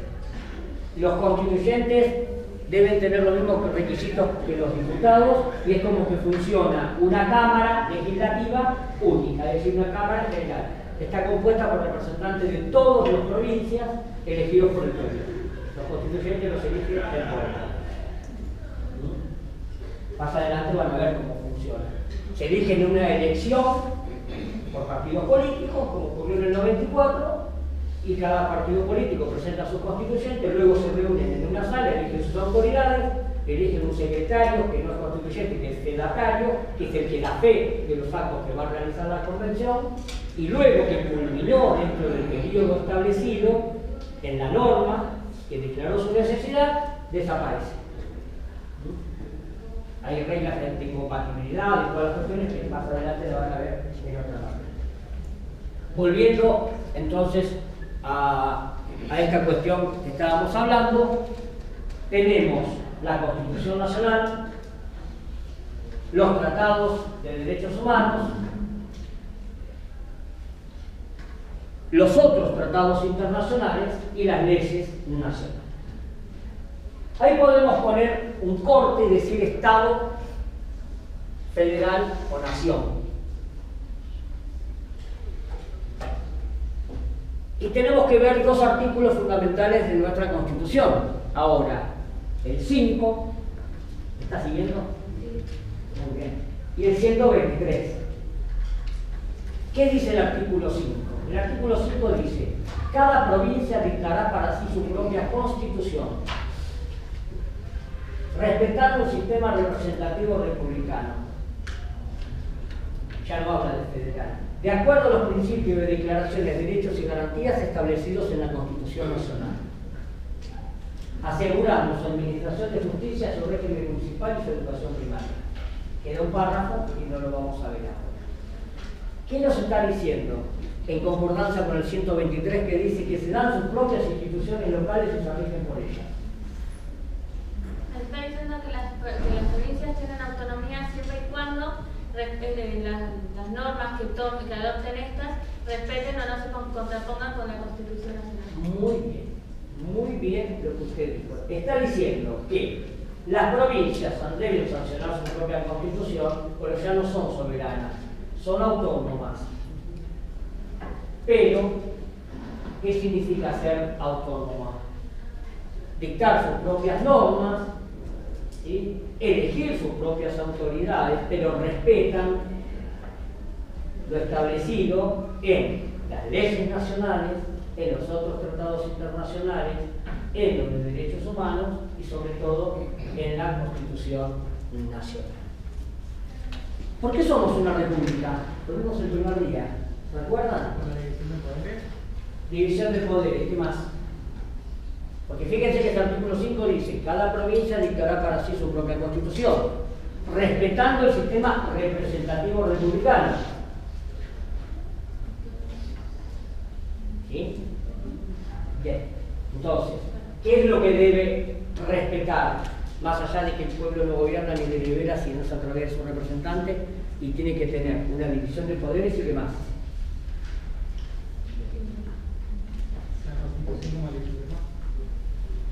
¿Cómo?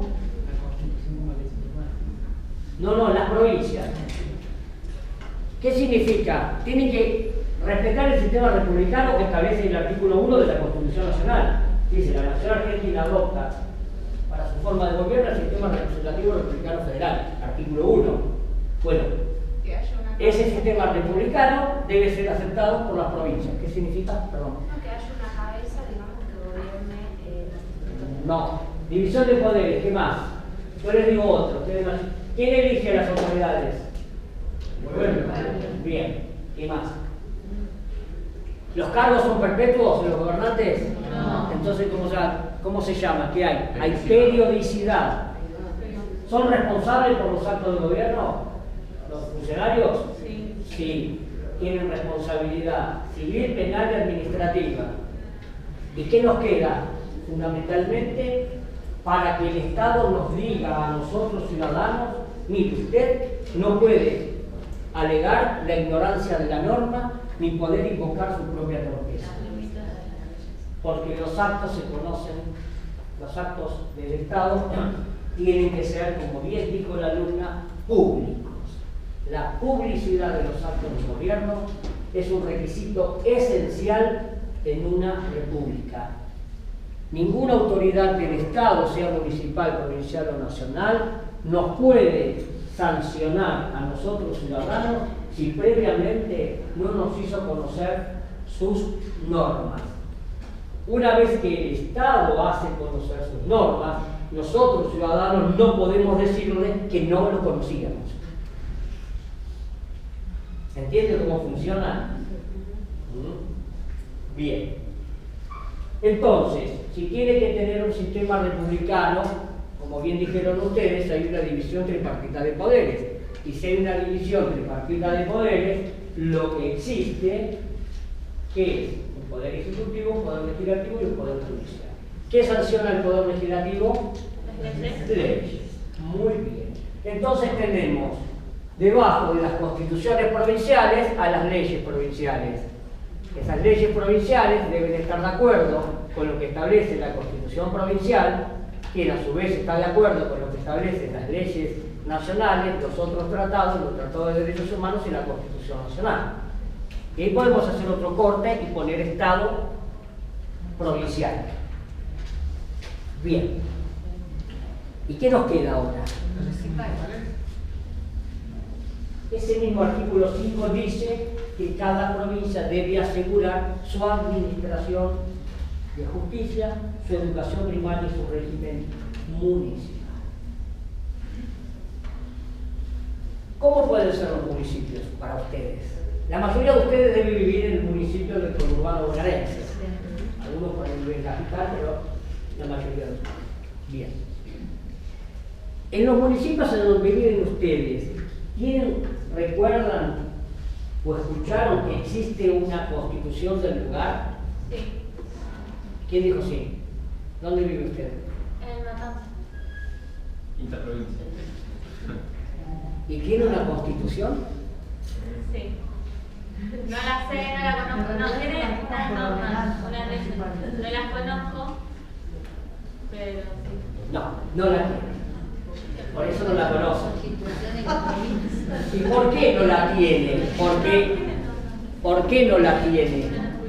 ¿Por qué no la tiene? Porque los municipios, luego de la reforma a la Constitución Nacional de 1994, obliga a las provincias a que tengan un régimen municipal autónomo. Autónomo significa que ese Estado, podríamos decirle, se crea por una ley, pero se regula o a través de una constitución. Ejemplo, mañana el Congreso de la Nación, con consentimiento de legislaturas provinciales, agarra dos provincias y haga una tercera. Lo hizo a través de una ley. ¿Cómo se va a organizar esa nueva provincia? Con la sanción de una nueva constitución. ¿Se entiende? El instrumento que la organiza es una constitución. ¿Quién la genera esa constitución? El Poder Constituyente. Perfecto. En nuestro país hay provincias que tienen cartas orgánicas que son las llamadas constituciones municipales. Pero la provincia de Buenos Aires no. Déjenme terminar la idea. Córdoba, Corrientes, San Luis, Río Negro tienen municipios autónomos. En la provincia de Buenos Aires, que es donde residimos la gran mayoría de nosotros, lo que existe es una ley orgánica de las municipalidades, que es el decreto ley 6769/58. No lo copien esto. No lo copien. Yo se lo digo para que tengan idea. ¿Qué es lo que regula esa ley? Regula la actividad de los 135 municipios que hay en la provincia de Buenos Aires. ¿Qué sancionó esa ley? La legislatura de la provincia de Buenos Aires. Esa ley regula a Tordillo y regula a La Matanza. Tordillo, 2.000 habitantes, por decir algo. La Matanza, 2 millones o más de 2 millones. ¿Está bien? Lo regula la misma ley. Cuando se proceda a reformar en un futuro la Constitución provincial, sí están obligados a que los municipios sean autónomos, y lo lógico sería, y esta sí es una opinión personal, que cada municipio pueda elegir a su constituyente para que estos sancionen su propia carta orgánica. Porque en esas cartas orgánicas lo que queda plasmado son todas aquellas realidades económicas, culturales, sociales de esos lugares.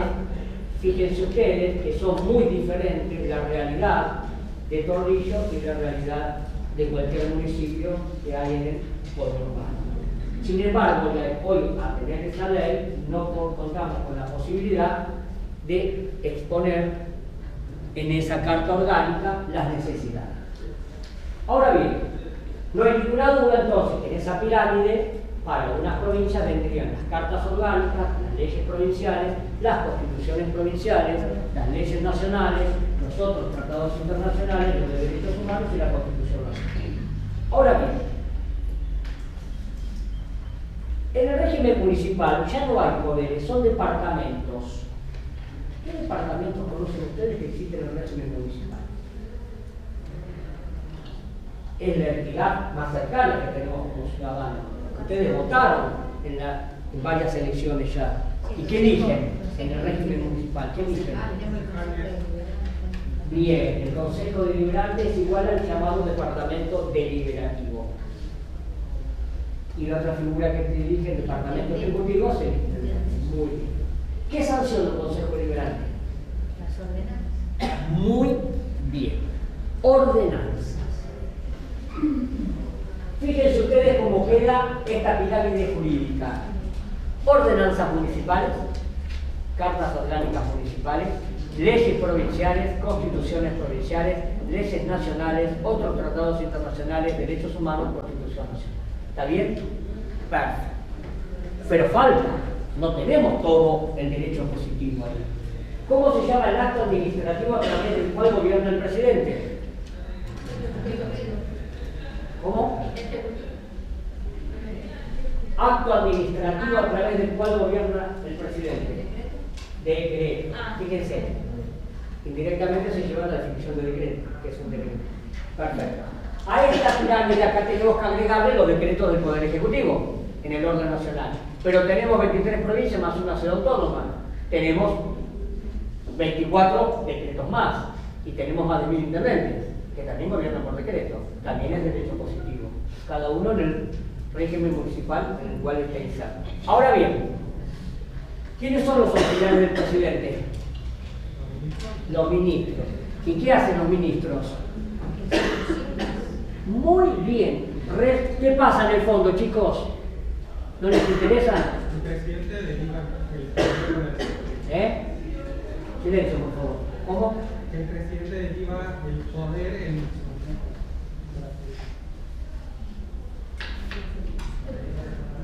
Pero sancionan resoluciones.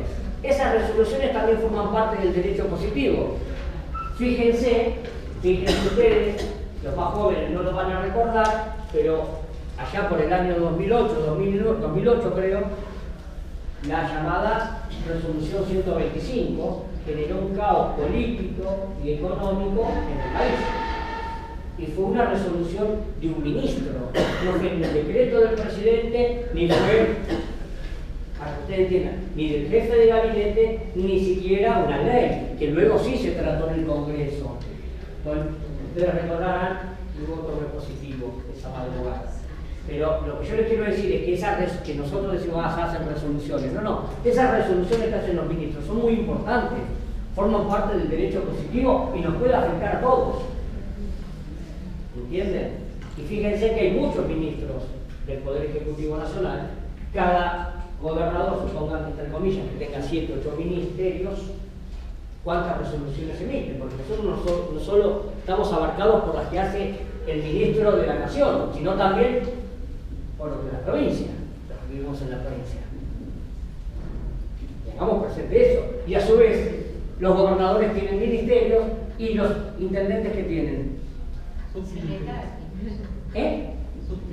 No, secretarios. Los secretarios hacen las veces, serían las veces de ministro. Entonces fíjense que nosotros tenemos ya en la provincia de Buenos Aires tenemos los secretarios con el derecho positivo, los decretos del intendente, tenemos las ordenanzas municipales, que haber cartas orgánicas, y así sucesivamente. Ella es la hora. Ahora bien, ¿terminó ahí? No terminó. Porque el Banco Central es un órgano autárquico, puede emitir una resolución, nos afecta a todos, de una u otra manera. La AFIP puede hacer una resolución con ente autárquico, nos afecta a todos. Y así sucesivamente. Pero, ¿terminó el derecho positivo ahí? No. Fíjense, ustedes anotaron a estudiar en la Universidad Nacional de Lomas de Zamora. La Universidad Nacional de Lomas de Zamora tiene un estatuto. Para ustedes y para mí es derecho positivo. Pero a su vez estamos en una facultad de Derecho, que también tiene un estatuto. No solo tengo que respetar el de la universidad, sino también el de la facultad, las reglamentaciones que emanan de la facultad, que para ustedes y para mí, ¿cómo son? Obligatorias, por ende son derecho positivo. Quizás ustedes tengan alguna tarjeta de crédito o débito con alguna entidad bancaria. Han firmado un contrato que no conocen, porque es un contrato de adhesión. Uno adhiere, no tiene posibilidad de discutir las cláusulas de ese contrato. Lo toma o lo deja. Pero quizás alguno de ustedes también tenga algún contrato de locación, algún contrato de seguro. Todas esas son normas de derecho positivo. Y quizás alguno de ustedes sea socio de algún club de barrio, algún club importante. Bueno, eso también es derecho positivo. Fíjense la cantidad de normas que nos rigen diariamente según el lugar en que uno se encuentre, que el Estado supone que nosotros conocemos, ¿no? Gran cantidad de normas que conforman ese derecho positivo. Fíjense ustedes que cuando uno va transitando las diversas provincias del país sin darse cuenta, cuando pasa de un municipio a otro, cambiaron las normas. Y cuando pasamos de una provincia a otra, también cambian las normas. Y cuando hacemos un viaje por la Argentina, vemos que nos hacen infracciones un municipio o una provincia, o el ministerio, que depende del Ministerio del Interior, y uno me aplica la ley nacional, la 24449, y otro me aplica una ordenanza municipal, y voy a tal provincia y me aplican una ley provincial, y uno por la misma infracción que es exceso de velocidad generalmente. Entonces uno se pregunta, ¿cómo puede ser que pase esto? Bueno, esta es una de las deficiencias que podemos decir del cual hoy padece el derecho positivo. Hay una gran cantidad de normas y muchas de ellas a veces pueden estar superpuestas entre sí. Esta es una de las críticas que podríamos decir se le puede hacer al derecho positivo. Ahora, si ustedes leen el final del artículo 31, dice, salvo para la provincia de Buenos Aires, por los tratados ratificados después del 11 de noviembre del año 1859. ¿Y a qué se refiere eso? Como diciendo, bueno, todo este marco jurídico que venimos viendo está bárbaro, pero para Buenos Aires va a comenzar a regir luego ¿de qué pacto? Del San José de Flores. Porque como era soberana, iba a pasar a integrarse como un ente autónomo, como una provincia más. Porque ¿qué es un Estado federal? Es cuando existe un gobierno central, soberano, y diversos Estados miembros que conforman ese Estado federal autónomo. Y, para concluir, les quiero decir que la ciudad autónoma de Buenos Aires pasó a ser capital federal por una ley nacional que es la número 1029 y otra ley provincial que cedió las tierras al solo efecto de que se federalice en el año 1880. Y a partir de ahí recién pasó a ser la capital de la provincia de Buenos Aires, la ciudad de La Plata. Esto más o menos para que lo tengan presente, lo escucharon y lo graficaron, más allá que otra de las cosas que van a discutir en derecho constitucional es que el artículo 3 de la Constitución Nacional, sancionado en 1853, establezca, fíjense ustedes, que la capital va a ser Buenos Aires, cuando Buenos Aires ni siquiera pasó a formar parte de ese Estado federal. Chicos, con esto redondeamos. Sí, la que quieran. No podía dejar de contar de que ustedes hayan escuchado esa pirámide jurídica. Muy buenos días, sí.